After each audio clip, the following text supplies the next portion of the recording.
আপু, আমার নাম মেহেরিমা সুলতান। এটি একটি সত্য ঘটনা। ঘটনাটি ঘটেছে আমার বড় ভাইয়ের সাথে। তখন আমার ভাইয়ার নতুন বিয়ে হয়েছে। বিয়ের 3 দিনের দিন ভাইয়া ঠিক করলো ভাবিকে নিয়ে ঘুরতে যাবে, শপিং করবে এবং মুভি দেখে রাতের ডিনার করে বাড়ি ফিরবেন। তো কথা মতো মুভি দেখার পর ডিনার করে বাড়ি ফিরতে ফিরতে বেশ রাত হয়ে যায় ভাইয়া আর ভাবি।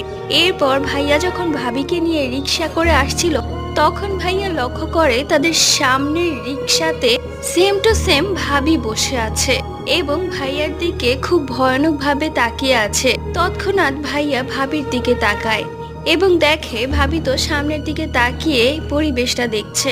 ভাইয়া বেশ ভয় পেয়ে যায় এবং দোয়া পড়তে থাকে। ভাইয়া যখন মাকে বলে, তখন মা একটি হুজুরের কাছে নিয়ে যায় ভাইয়াকে। সে হুজুর জানায় আমার ভাইয়ার সাথে নাকি একটি জিন আছে। ভাইয়া বিয়ে করার কারণে সে জিনটা খেপে গেছে।